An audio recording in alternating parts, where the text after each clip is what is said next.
Voilà, eh bien, je vais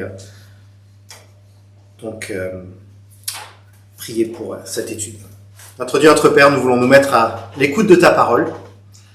Nous te remercions pour ta présence et nous te remercions pour la présence de chacun. Et nous nous attendons maintenant à ce que cette parole nous parle, nous édifie, nous change pour être avec d'autant plus d'amour et de zèle à ton service. Sois avec chacun d'entre nous ce soir. Tu sais parfaitement où nous en sommes par rapport à toi. Tu sais ce dont nous avons tous besoin. Mais ce qui est sûr, c'est que nous avons tous besoin de ta parole. Nous te prions au nom de Jésus. Amen. Donc, nous poursuivons l'étude de l'évangile selon Luc, et nous sommes au chapitre 4. Quelques mots pour rappeler un petit peu ce que nous avons pu voir ces dernières semaines, pour rétablir un petit peu le contexte. Donc, on a étudié, c'était pendant la période de l'Avent, c'était fait un peu exprès, la période autour de la naissance de Jésus, dans les premiers chapitres, donc chapitres 1 et 2. Ensuite, nous avons vu au chapitre 3 le ministère de Jean-Baptiste et le baptême de Jésus, et donc en quelque sorte cette passation de relais entre Jean-Baptiste et Jésus.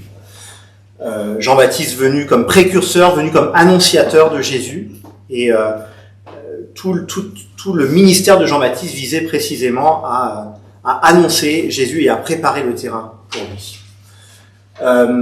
Et donc, on a vu le baptême de Jésus qui, en quelque sorte, marque le début de son ministère public. Et puis, nous avons ensuite vu la tentation de Jésus. Donc, le baptême de Jésus suivi de la tentation, disons, en quelque sorte, constitue la préparation de Jésus pour son ministère.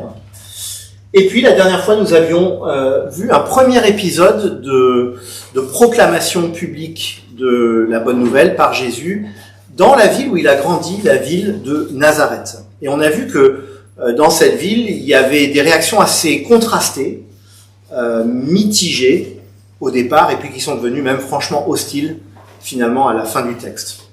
Et donc, quand on lit l'évangile de Luc, l'ordre des épisodes est un peu différent dans les autres évangiles, mais quand on lit l'évangile de Luc, on peut presque se dire que pour un début de ministère public, ça se passe plutôt assez mal, puisque déjà, à la fin de la proclamation à Nazareth, certains cherchent à éliminer, à tuer Jésus, déjà. Et donc, on va voir maintenant comment la suite de son ministère va se passer. Nous sommes à Capernaum. Alors, pour montrer un petit peu une idée de la géographie, Capernaum, Capharnaüm, selon les traductions, les translittérations. Donc, c'est une ville qui est dans la même région, la région de Galilée, qui est au nord donc du lac de Tibériade. Vous voyez que c'est pas très loin de la ville de Nazareth où Jésus se trouvait juste avant. Et donc, je vous propose maintenant de lire le texte. Il se rendit à Capernaum, une autre ville de la Galilée. Il y enseignait les jours de sabbat. Ses auditeurs étaient profondément impressionnés par son enseignement, car il parlait avec autorité. Dans la synagogue se trouvait un homme sous l'emprise d'un esprit démoniaque et impur. Il se mit à crier d'une voix puissante : « Ah, que nous veux-tu, Jésus de Nazareth ? Es-tu venu pour nous détruire ? Je sais qui tu es. Tu es le Saint envoyé par Dieu. » Mais d'un ton sévère, Jésus lui ordonna : « Tais-toi et sors de cet homme. » Le démon jeta l'homme par terre au milieu des assistants et sortit de lui sans lui faire aucun mal. Tous furent saisis de stupeur. Ils se disaient tous les uns aux autres : « Quelle est cette parole ? Il donne des ordres aux esprits mauvais avec autorité et puissance, et ils sortent. » Et la renommée de Jésus se répandait dans toutes les localités environnantes. En sortant de la synagogue, il se rendit à la maison de Simon. Or, la belle-mère de Simon souffrait d'une forte fièvre, et l'on demanda à Jésus de faire quelque chose pour elle. Il se pencha sur elle, donna un ordre à la fièvre, et la fièvre la quitta. Alors elle se leva immédiatement et se mit à les servir. Au coucher du soleil, tous ceux qui avaient chez eux des malades atteints des maux les plus divers les amenèrent à Jésus. Il posa ses mains sur chacun d'eux et les guérit. Des démons sortaient aussi de beaucoup d'entre eux en criant « Tu es le Fils de Dieu !» Mais Jésus les reprenait sévèrement pour les faire taire, car il savait qu'il était le Messie. Dès qu'il fit jour, Jésus sortit de la maison et se rendit dans un lieu désert. Les foules se mirent à sa recherche et après l'avoir rejoint, voulurent le retenir pour qu'il ne les quitte pas. Mais il leur dit, je dois aussi annoncer la bonne nouvelle du royaume de Dieu aux autres villes, car c'est pour cela que Dieu m'a envoyé. Et il prêchait dans les synagogues de la Judée. Jusqu'ici, la parole de Dieu. Je propose maintenant, comme à notre habitude, de prendre un temps pour relire le texte. Vous l'avez normalement sous les yeux, avec la feuille donc, qui était à l'entrée. De relire ce texte. Et alors, je vais vous demander de regarder non pas une chose, mais deux. Donc, d'une part, comme nous en avons l'habitude, la structure du texte. Comment est-ce que le texte s'articule? C'est pas spécialement difficile a priori dans ce texte, mais on va essayer de voir quel plan du texte on pourrait discerner. Et puis ensuite, je vais vous demander de réfléchir, donc on va prendre 5 minutes, je vais vous demander de réfléchir à une phrase clé qui pourrait résumer cet épisode. Et en particulier, sous l'angle, finalement, quelle est l'idée principale que Luc, l'auteur de l'Évangile, veut communiquer en nous racontant cet épisode. Donc voilà, une première, je propose de prendre quelques minutes pour cela. La structure, donc quelles sont les 2, 3, 4, 5, 6, enfin, à vous de voir, parties par lesquelles on pourrait diviser ce texte, et d'autre part, quelle serait une phrase clé que vous pourriez proposer. Prenons ces quelques minutes.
Encore 10 minutes.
Alors, est-ce qu'il y a des propositions de structure?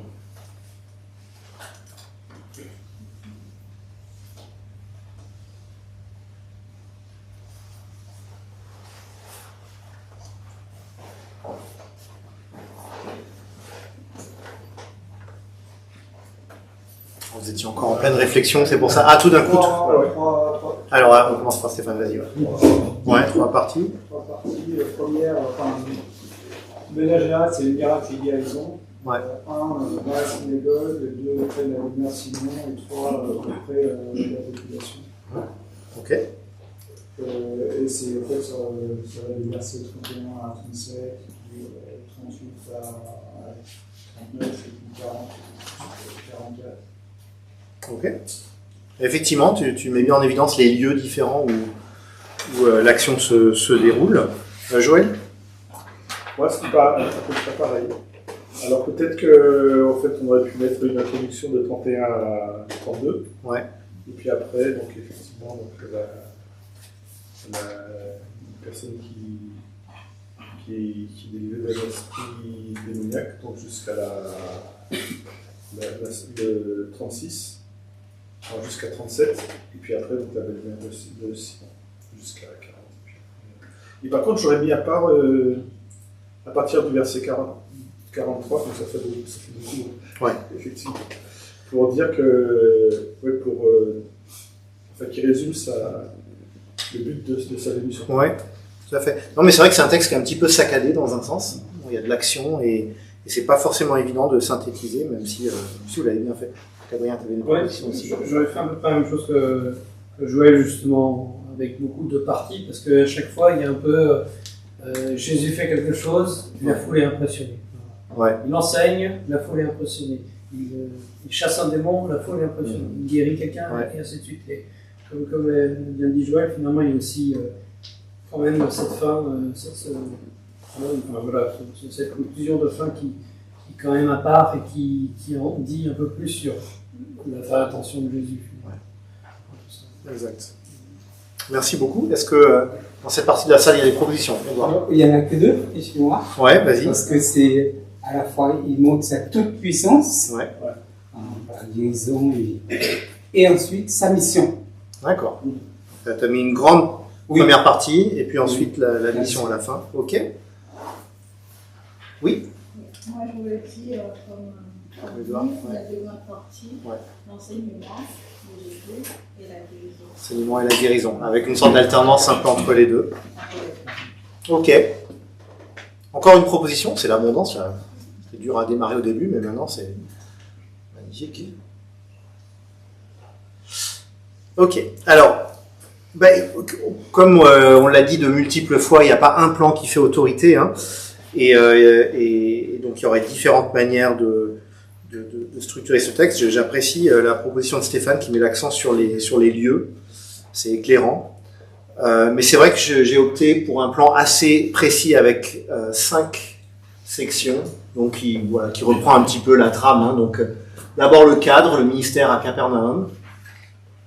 Ensuite, la délivrance d'un homme démonisé. On dit dans le langage courant possédé, mais bibliquement possédé, ça colle pas très bien à la réalité de ce qui se passe, parce que c'est Dieu qui possède chaque être humain, hein, au sens fort du terme. Que nous lui appartenons, et donc c'est plutôt l'idée d'être accablé, occulté par un démon, et donc parfois les théologiens disent parfois démonisé. On pourrait dire sinon, mais c'est plus long, sous l'emprise d'un esprit démoniaque ou d'un démon. Versets 38 à 39, guérison de la belle-mère de Simon. Versets 40 à 41, guérison et délivrance diverses. Puisqu'on a un peu ces deux exemples spécifiques, suivis d'une sorte de résumé plus large du ministère de guérison et de délivrance. Et puis, prière et départ pour la Judée, qui sont l'occasion aussi de clarifier, effectivement, pour Jésus, de clarifier sa mission. Un détail intéressant, c'est que toute l'action se passe en 24 heures environ, du matin, du sabbat, c'est ce qui nous est dit au début du texte, donc le samedi matin, jusqu'au lendemain matin, jusqu'au dimanche matin. Puisque dès qu'il fit jour, au verset 42, c'est le dimanche matin. Donc il y a eu quand même quelques heures de sommeil, semble-t-il, mais la fin du texte nous place le dimanche matin très tôt, et donc c'est une action qui se déroule pendant à peu près 24 heures. Alors, même si Luc ne met pas particulièrement l'accent dans son texte, dans sa façon de relater les choses, sur le fait que les guérisons ont lieu le jour du sabbat, il le mentionne quand même. Et c'est... ou bien c'est en fait juste... voilà, c'est ça, tout au verset 31, et c'est bien ça, il y enseignait les jours de sabbat. Donc c'est juste une toute petite remarque, très, très rapide, mais qui n'est pas là pour rien, puisque le jour du sabbat, c'est le jour du repos, c'est le jour de la restauration.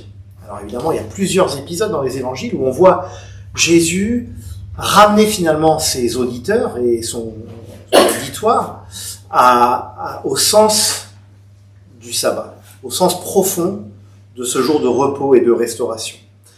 Et donc, demandons-nous dans ce texte en quoi Jésus apporte le repos dans cet épisode. En quoi est-ce que Jésus apporte le repos? C'est une question, je ne vous la pose pas là ouvertement maintenant, je la laisse un peu comme question ouverte, mais c'est un peu une question que nous pouvons méditer à propos de ce texte. Et alors, est-ce qu'il y a des propositions de phrases clés? Je sais que l'exercice n'est pas évident, surtout en très peu de temps. Jésus qui est tout-puissant est venu pour annoncer la bonne nouvelle. Pas mal, hein? Bon esprit de synthèse. Jésus qui est tout-puissant est venu pour annoncer la bonne nouvelle. Merci. Oui. J'ai retenu les gens voient Jésus apporter le royaume de Dieu. Les gens voient Jésus apporter le royaume de Dieu. Effectivement. On va voir qu'il y a ce lien entre le message et entre la parole et les actes. Ouais.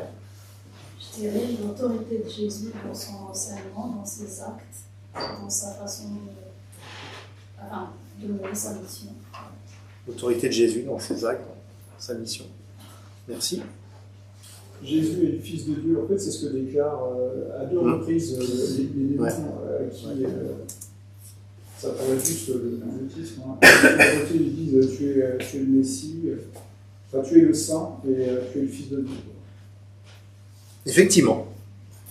C'est quand même frappant on va y revenir bien sûr, que des démons disent ce qu'il y a de plus vrai dans ce texte finalement, par rapport à la foule. Et ces paroles sont clairement pas là pour rien, mais elles nous disent quelque chose de l'identité de Jésus, effectivement. C'est-à-dire que, si j'ose dire, à leur corps défendant, ils disent finalement qui est Jésus. Ok. Moi j'aime bien vos propositions. La mienne c'est celle-ci. Jésus parle et agit avec une autorité illimitée pour guérir les corps et purifier les cœurs.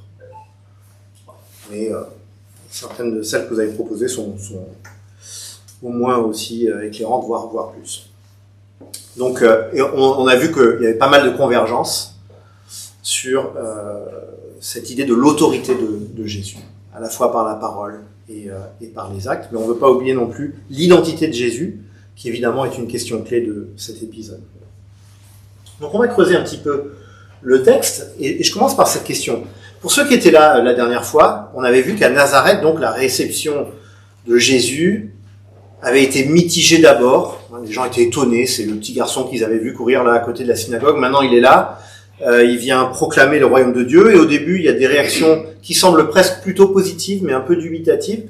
Et petit à petit, alors que Jésus revendique, à la lumière des Écritures, même si c'est encore un peu implicite, mais il revendique son autorité messianique, et bien là, tout d'un coup, la situation explose, et donc la réaction devient franchement hostile. Comment est-ce qu'on peut comparer avec ce qui se passe à Capernaum ?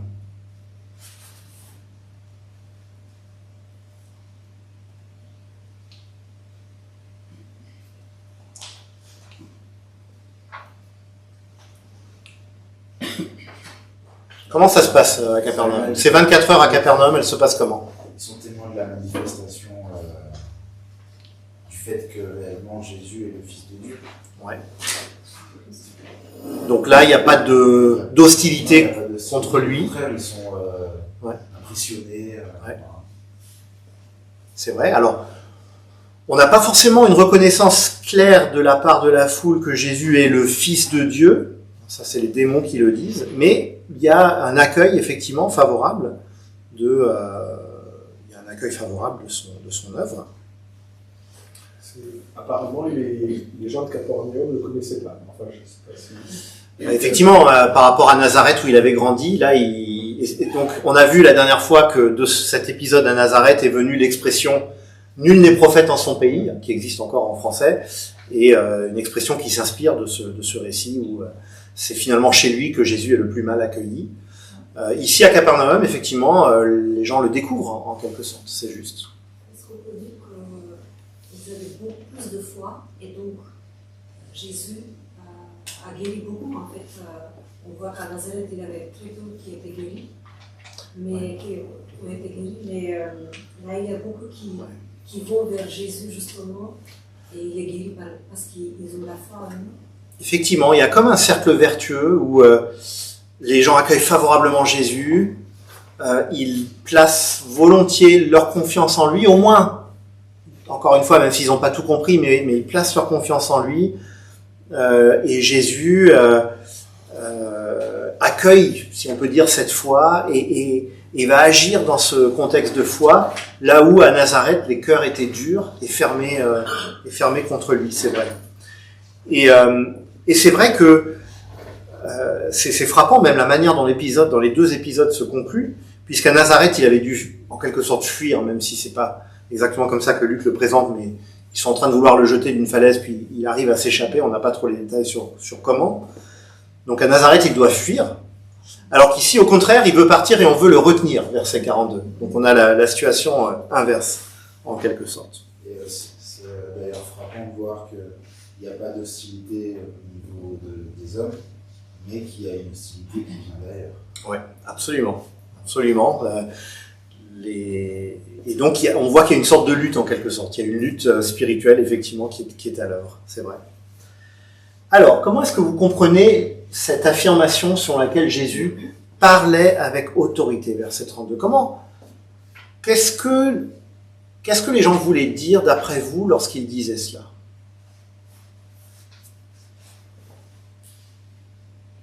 Il était sûr de ses propos. Il était sûr de ses propos, ouais.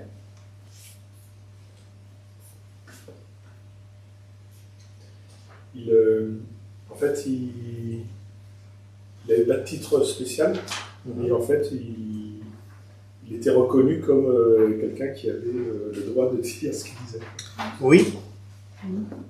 Cette idée du droit que tu soulignes est intéressante et importante, c'est-à-dire qu'effectivement, Jésus, entre guillemets, se permet de dire des choses et de faire des choses qui... alors même si on l'a plus vu dans le texte précédent, mais par exemple au verset 43, je dois aussi annoncer la bonne nouvelle du royaume de Dieu aux autres villes, car c'est pour cela que Dieu m'a envoyé. Donc Jésus effectivement revendique une autorité. C'est une partie du sens de cette expression certainement, oui. Oui. Peut-être aussi en rapport à la pertinence de ces propos. En fait, je pense par exemple à l'apôtre Paul qui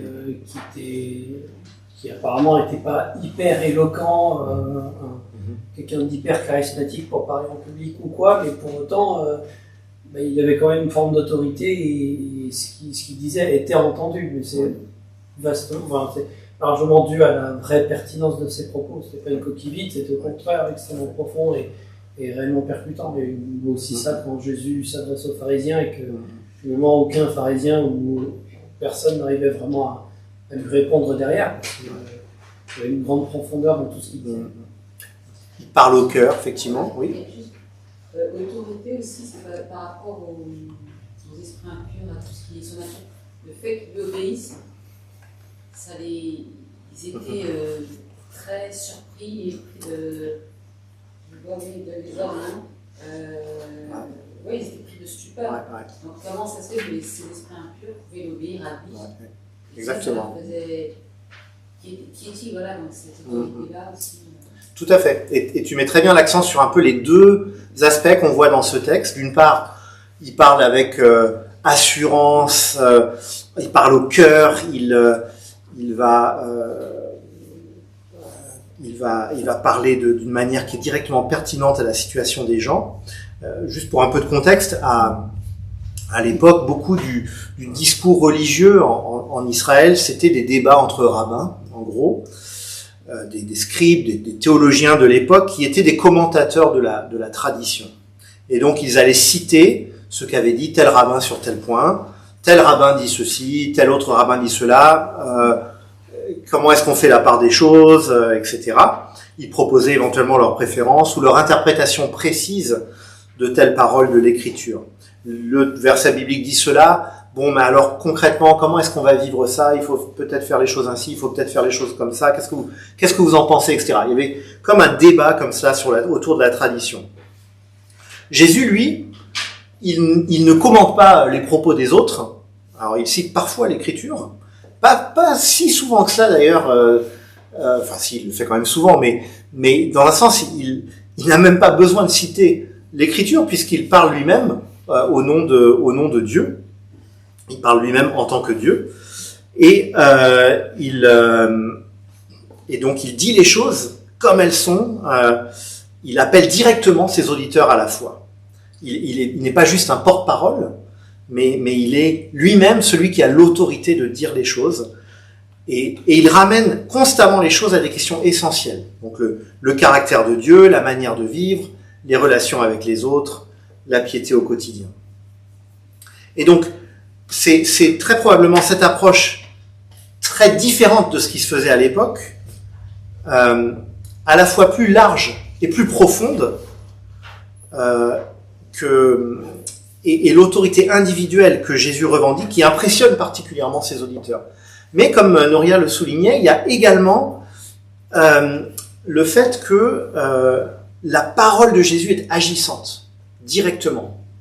Et on va le voir avec Jésus qui guérit la fièvre, qui parle à la fièvre, avec Jésus qui parle au démon, et le démon s'en va. Et donc, il y a ces deux aspects, et il ne faut pas choisir, je pense, entre les deux, qui sont liés entre la parole de Jésus a autorité, elle agit directement, et en même temps, elle impressionne, parce que précisément, on voit que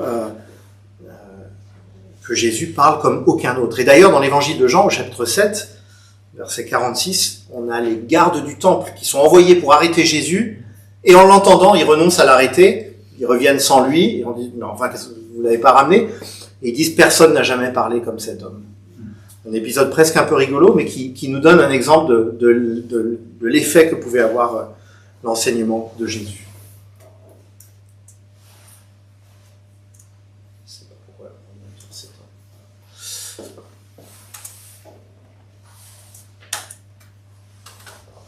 un peu le jour des couacs techniques, j'en suis désolé.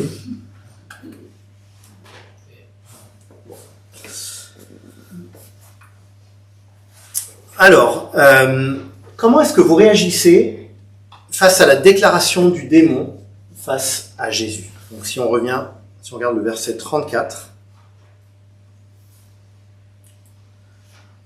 « Ah, que nous veux-tu, Jésus de Nazareth? Es-tu venu pour nous détruire? Je sais qui tu es le Saint envoyé par Dieu. » Comment est-ce que vous réagissez face à ce propos du démon? C'est surprenant quand même. Parce qu'ils le connaissent. Ils savent que c'est le Fils de Dieu. Parce que ce sont des anges déchus qui connaissent forcément Jésus en tant que Messie. Même si les détails ne nous sont pas... Il le confirme d'ailleurs plus tard.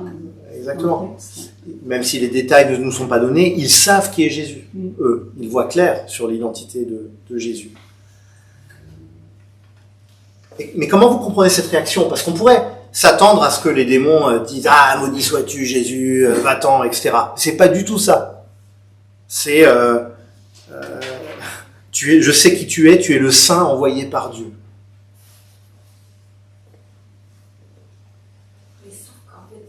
Il a l'autorité parce qu'ils disent et tu veux pour nous détruire.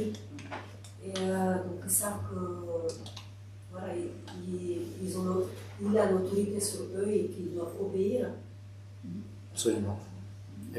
Ils reconnaissent la hiérarchie en quelque sorte, si on peut. C'est pas le mot est un peu impropre, mais ils reconnaissent qu'ils sont impuissants face à Jésus, que Jésus a autorité sur eux, effectivement. Tout à fait. Oui. Moi, je me pose une question sur la question « Es-tu venu pour nous détruire ?» Le nom en question ici, c'est parle des démons de manière générale, ou il parle de tout le monde? Parce que dans le deuxième cas, s'il dit « Es-tu venu pour nous détruire, nous les Juifs ou quoi ?» est-ce que c'est pas justement une manière pour les démons de tromper un peu les gens sur les vraies intentions de Jésus? Ou est-ce qu'il parle simplement de lui et des démons? C'est vrai que j'ai plutôt tendance à penser que c'est vraiment le démon qui s'exprime directement, là, qui a pris le dessus sur la personne, même si c'est vrai que c'est pas toujours simple de discerner exactement où s'arrête le propos de la personne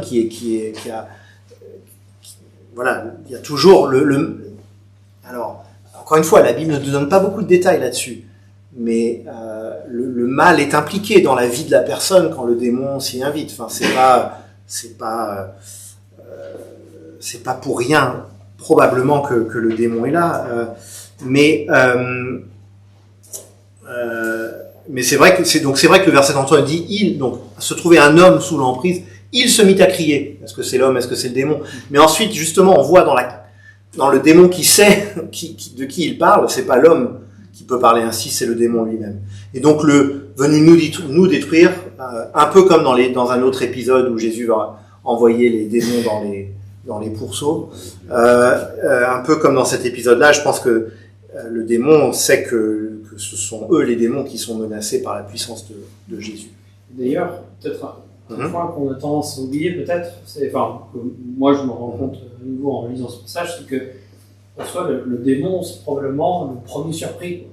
Donc, finalement, nous, on a un peu cette conscience de oui, Jésus, Fils de Dieu, est venu sur terre et il est venu nous sauver.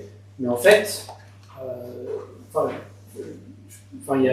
les démons s'y attendaient pas du tout. Parce que le Fils de Dieu vienne sur terre et vienne en chair en os et agir d'une telle façon. Donc la surprise doit être... C'est juste ça. Oui, c'est juste. Le diable n'est pas omniscient, hein, et les démons encore moins. Donc c'est vrai qu'il y a probablement cet élément de surprise et de frayeur vis-à-vis de Jésus. Donc, paradoxalement, ce démon voit plus clair sur l'identité de Jésus que la foule. Même si c'est une foule qui est bien disposée ici, ils vont plutôt se poser des questions. Quelle est cette parole? Qui est cet homme? Les démons le savent déjà. Je sais qui tu es. Tu es le saint envoyé par Dieu. Et les délivrances spirituelles telles que celle-ci nous donnent un aperçu d'un combat normalement invisible, le combat spirituel, mais qui parfois émerge à la surface. Alors on est en droit de se demander si la présence de Jésus a particulièrement, justement, fait émerger à la surface les puissances occultes, les puissances démoniaques, ce qui pourrait expliquer le nombre relativement important de démons mentionnés dans les évangiles, par contraste avec le reste de la Bible, et même le reste du Nouveau Testament, où ils sont mentionnés bien plus rarement. Mais dans le ministère de Jésus, il y a beaucoup de confrontations avec des démons. Et on peut se demander si c'est aussi précisément la venue de Jésus qui fait émerger en quelque sorte à la surface ces puissances démoniaques. Alors, les puissances démoniaques sont rarement aussi visibles autour de nous que dans les évangiles. Mais d'une part, le diable a bien des méthodes pour exercer son emprise, et la démonisation visible, comme dans ce texte, n'en est qu'une parmi bien d'autres. L'ennemi spirituel, dont le but est de nous garder loin de Dieu, utilise des emprises émotionnelles, idéologiques, spirituelles, des puissances qui font parfaitement le job de Satan en maintenant les humains loin de Dieu. Alors moi, je me fais parfois la réflexion aussi que certaines emprises de notre temps, je pense par exemple à ce phénomène dans beaucoup de centres-villes où il y a la toxicomanie est telle qu'on voit des gens qui marchent un peu comme des zombies et qui sont complètement accablés par cette emprise. Je ne dis pas que c'est la même chose, mais je me dis que le diable a bien des cordes à son arc et diverses façons de garder les gens sous emprise, loin de Dieu. Et quand je dis ça, c'est pas du tout pour stigmatiser des personnes qui seraient en proie, par exemple à la toxicomanie, mais de discerner, comme le fait Jésus, des influences qui occultent justement la personne, où finalement la personne est comme submergée par un mal. Et donc voilà, c'est une réflexion possible, mais il faut dire tout de même que l'emprise démoniaque, même telle que décrite dans ce texte, elle existe et elle est plus fréquente que nous ne le pensons, même en Occident. Et justement, si on pense à nos sociétés occidentales, derrière une vitrine sceptique ou agnostique se cachent souvent bien des superstitions, beaucoup de fascination pour des formes de magie, d'occultisme, qui mènent souvent à des esclavages et des phénomènes spirituels qui restent généralement cachés, mais qui écrasent aussi peu à peu les personnes sous des emprises. Et donc, je pense que, voilà, si nous sommes un peu surpris de voir autant de confrontations avec des démons dans les évangiles, alors que ça ne fait pas partie de notre quotidien ici, a priori, je crois qu'on fait bien de se rappeler de ces différents éléments. D'abord, même dans le reste de la Bible, on n'en voit pas tant que ça, donc il semble y avoir quelque chose non pas que les démons ne sont pas là dans le reste de la Bible, bien sûr qu'ils le sont, mais ils sont moins visibles. Donc il semble y avoir quelque chose dans le ministère de Jésus qui non pas les attire, mais qui les fait émerger en quelque sorte.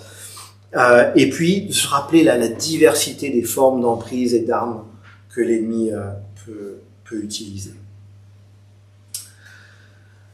Alors,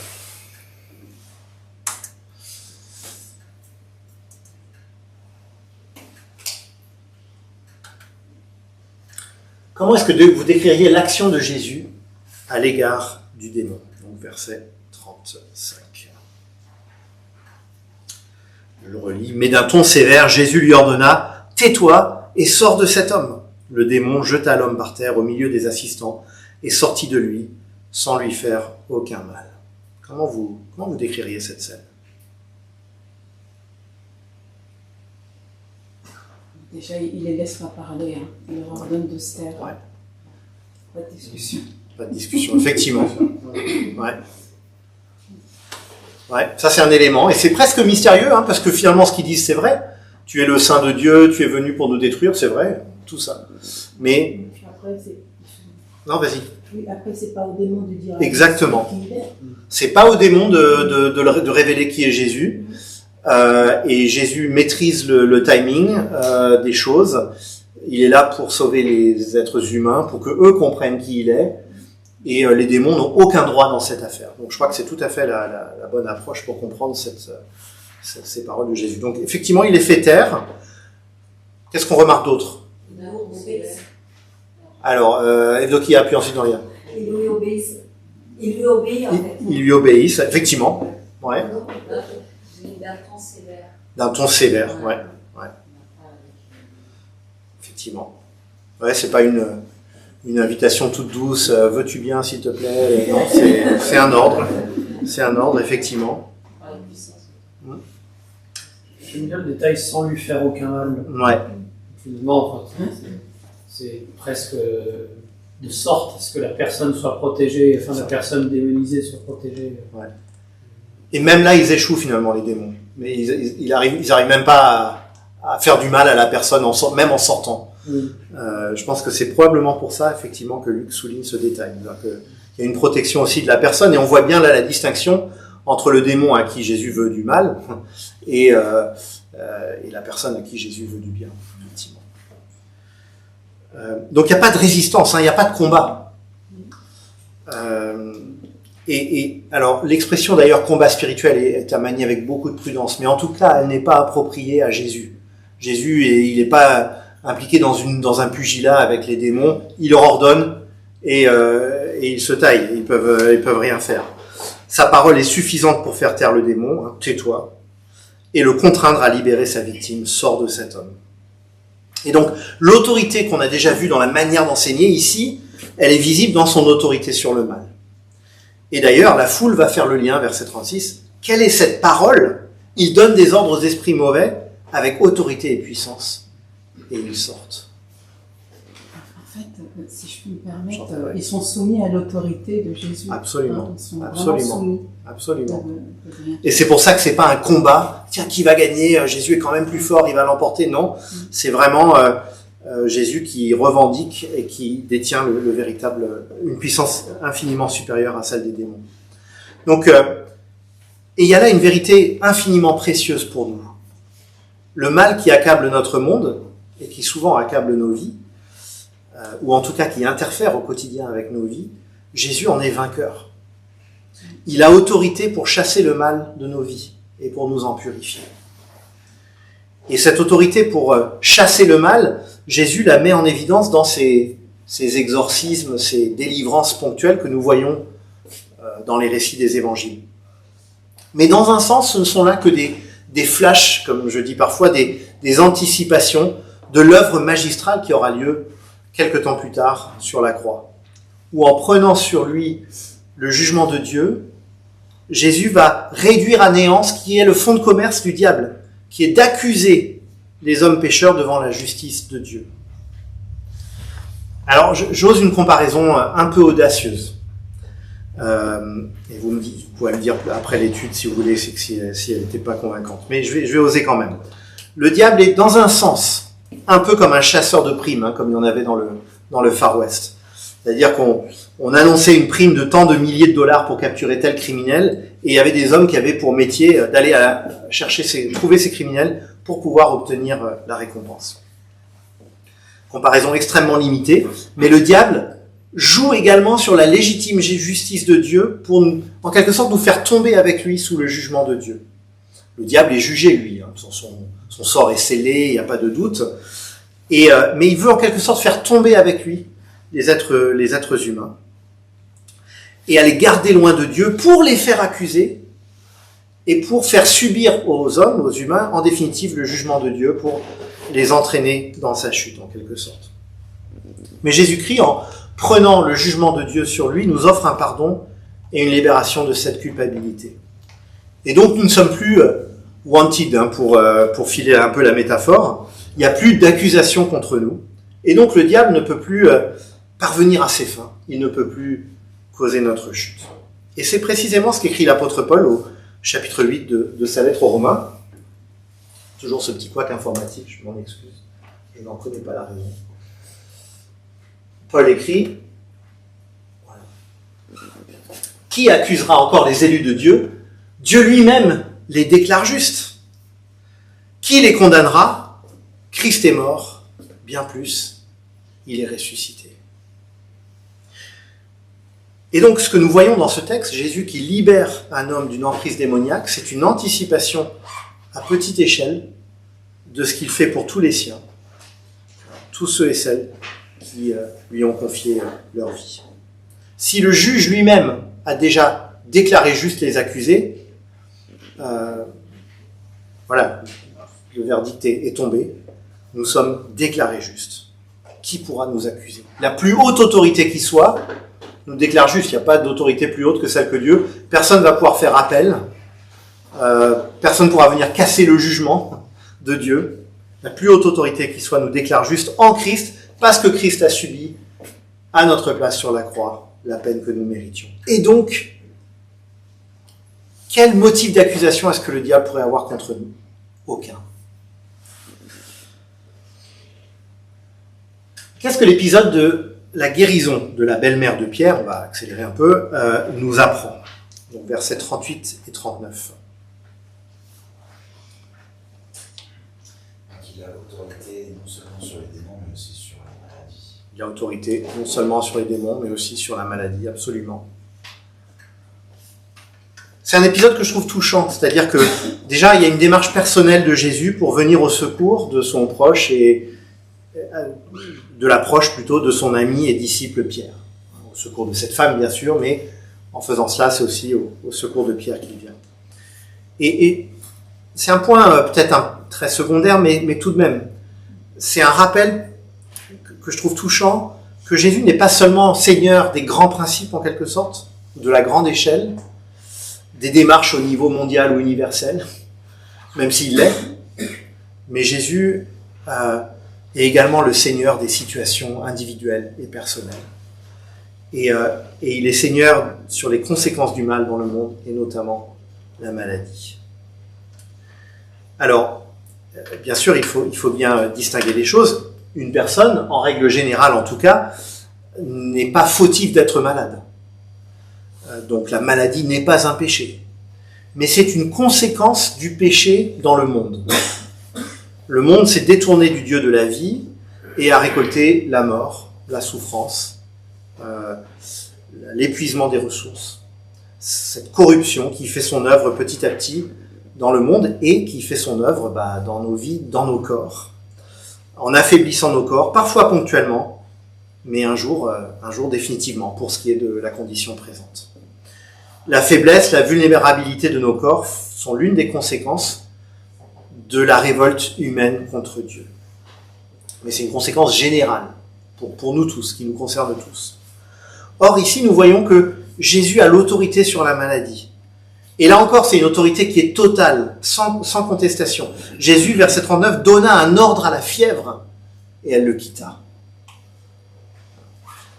C'est une façon de parler, il ne s'agit pas d'imaginer que la fièvre serait une personne ou je ne sais quoi, mais c'est une façon de dire qu'il a autorité pleinement sur la santé de cette personne. Jésus a autorité sur le corps humain et sur les maux qui l'attaquent.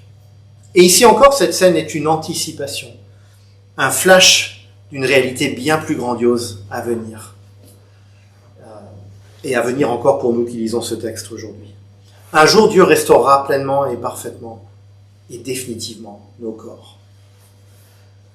Car la révolte humaine et son instigateur, le diable, seront vaincus pour toujours. Dieu fera toutes choses nouvelles, pour reprendre le langage d'Apocalypse 21, verset 5. Donc bien sûr, après cette guérison, le corps de la belle-mère de Pierre s'est progressivement affaibli à nouveau et elle a fini par mourir un jour. Probablement, on peut penser bien longtemps après l'intervention de Jésus ce jour-là. Mais donc c'est une évidence, vous me direz, mais c'est juste pour dire que la guérison et la restauration finale sont encore à venir.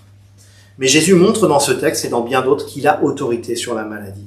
Il a l'autorité de restaurer l'être humain, non seulement spirituellement, mais aussi corporellement. Et vous vous rappelez la question que je posais sur le sabbat au début. Jésus a l'autorité de restaurer l'être humain, spirituellement et aussi corporellement. Alors, dire cela, c'est pas une consolation à bas prix de toute la souffrance physique d'aujourd'hui, que certains, bien sûr, vivent plus que d'autres, y compris dans cette pièce, j'en suis bien conscient. Donc, il ne s'agit pas de dire « Ah, mais finalement, Jésus va restaurer tout ça, tout ira bien ». Oui, c'est vrai factuellement, mais ce n'est pas une parole à balancer comme ça. Parce qu'aujourd'hui, la souffrance est encore là. Mais il me semble que cette assurance que Jésus a autorité sur la souffrance physique, a autorité sur la maladie, nous permet de regarder dans la bonne direction et de placer notre espérance au bon endroit. de placer notre confiance en celui qui restaurera, renouvellera toutes choses. Alors Dieu, évidemment, guérit aujourd'hui, et il le fait régulièrement. Il le fait souvent par le biais de la médecine, qui est une grâce commune de Dieu. Il le fait aussi parfois par un miracle direct. Mais nous vivons encore dans un monde accablé par le mal et les conséquences du mal. Et donc, il ne faudrait pas confondre les étapes du salut de Dieu. Dès aujourd'hui, Dieu nous offre la réconciliation avec lui, la restauration de nos âmes. Et avec cette réconciliation vient la promesse de la restauration complète de toute notre personne, y compris notre corps, lorsque Dieu fera toutes choses nouvelles. Et là encore, on peut se tourner vers l'Épître aux Romains, où Romains 8, versets 10 et 11, Paul écrit « Or, si Christ est en vous, votre corps reste mortel à cause du péché, mais l'Esprit est source de vie parce que vous avez été déclarés justes.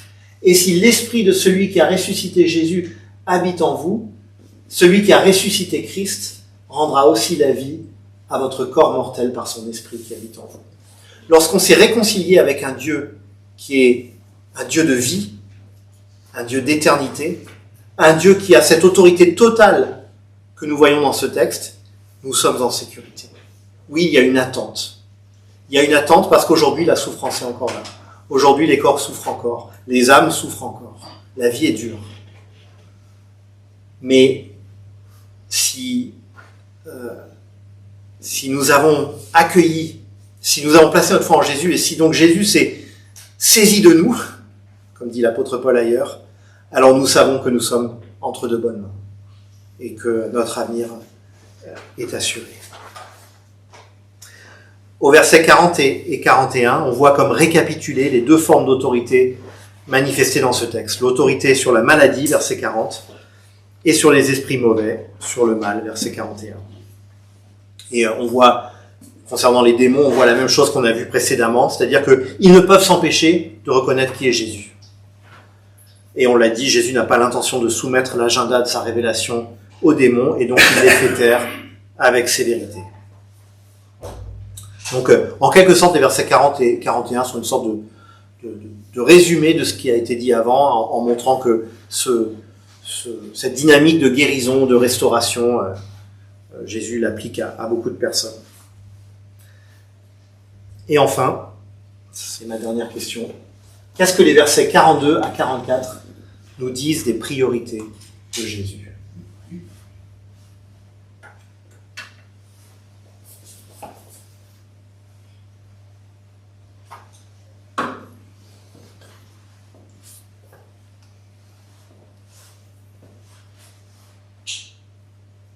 Qu'est-ce qu'on apprend sur les priorités de Jésus dans ces... Annoncer la bonne nouvelle. Ouais. Autre élément ? Oui. Mais avant toute chose, il allait dès l'aube chercher la présence de son Père. Tout à fait. Donc la prière fait partie des priorités de oui. Jésus, effectivement. Et on voit qu'à plusieurs moments clés, Luc va particulièrement mettre l'accent là-dessus, parmi les 4 évangélistes. Tous le font, mais Luc semble accorder une attention particulière au temps de prière de Jésus. Et effectivement, Jésus, à plusieurs moments clés de son ministère, va aller passer ce temps d'intimité dans la prière avec son Père. Ouais. Je trouve que c'est un bon rappel finalement pour ceux qui veulent servir le Seigneur ou qui veulent aider les autres et tout ça. C'est un bon rappel que finalement on ne cherche pas forcément la popularité à un endroit en particulier. On peut dire que la réputation de Jésus elle va encore plus loin et ainsi de suite en avançant, mais les gens le retiennent, les gens veulent qu'il reste et qu'il continue à faire des choses extraordinaires. Ils sont en pleine admiration, ils le suivent et tout ça, mais Jésus il ne s'attache pas simplement à cette popularité humaine. Quoi. Tout à fait. Et il voit la grande image, il voit au long terme, et il sait ce qu'il est venu apporter, il sait que ça a besoin d'aller plus loin, il sait que c'est plus que de simples miracles, c'est un message qui sauve. Tout à fait. Oui, tout à fait. Absolument. Si même Jésus n'a pas recherché cette popularité humaine, A fortiori, nous qui n'avons aucune raison de la revendiquer, ne devrions pas la rechercher, d'autant que ce qui nous préoccupe, c'est la réputation ce qui doit nous préoccuper plutôt, c'est la réputation de Jésus, absolument. Mais là, on voit effectivement que ça pourrait être tentant de se dire, ah ben ça se passe super bien ici à Capernaum. À Nazareth, c'était compliqué, mais là, c'est super, les gens m'accueillent. Ben voilà, si Jésus réfléchissait comme nous, on serait peut-être tenté, comme moi en tout cas, peut-être pas vous, on serait peut-être tenté de se dire, ben finalement, c'est sympa cet endroit, tout se passe bien, il y a l'œuvre avance, etc. Mais effectivement, comme le souligne Adrien, Jésus n'est pas là pour plaire, pour que les choses se passent bien. C'est pas ça sa mission. Il est là pour annoncer une bonne nouvelle salutaire dont chacun a besoin. Ouais. Je vois dans notre vie, je veux aussi annoncer la bonne nouvelle du royaume de Dieu dans notre vie, car c'est pour cela que Dieu m'a envoyé. Il obéit toujours à son Père. Tout à fait. Tout à fait. Il cherche toujours à faire la volonté. Exactement. Il est venu pour accomplir la mission que le Père lui a confiée, une mission que, voilà, mystérieusement, le Père et le Fils ont décidé de toute éternité ensemble. Voilà, ça nous est pas tout à fait accessible, mais il est venu dans la condition humaine pour accomplir cette mission, effectivement. Donc, et je me dis, heureusement pour nous, que Jésus n'est pas resté, entre guillemets, en résidence à Capernaum, en disant, oh, bah, je reste ici, puis les gens viendront vers moi. Heureusement pour nous que Jésus n'a pas fait comme ça, mais qu'il a poursuivi son œuvre de proclamation.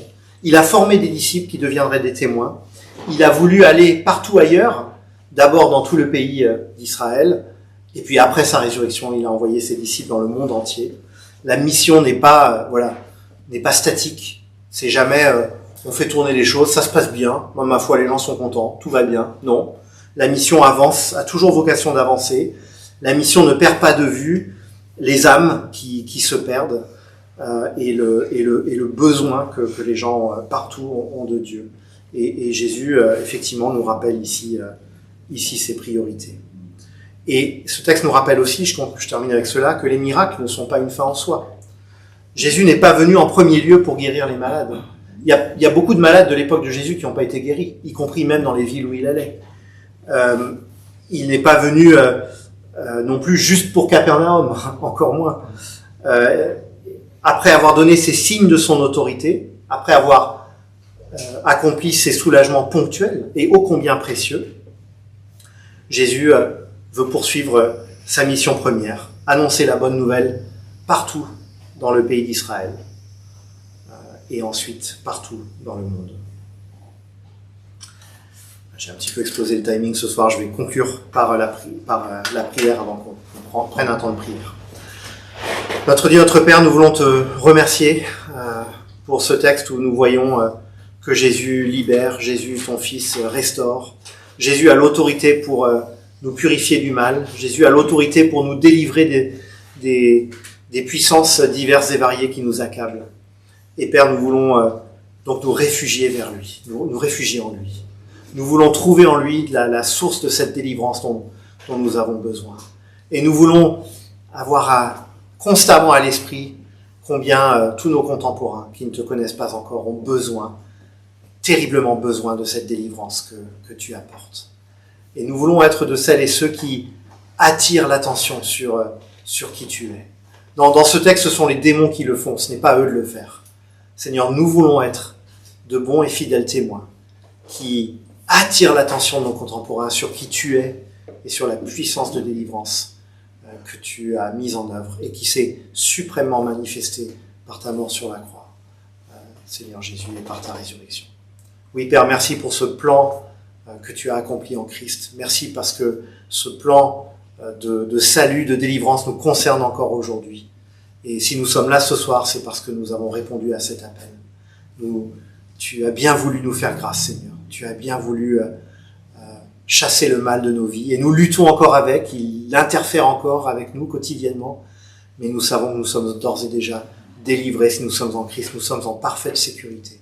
Et nous voulons te remercier pour ce rappel de la pleine autorité de Jésus-Christ notre Seigneur. Et c'est dans son nom que nous te prions. Amen. Amen.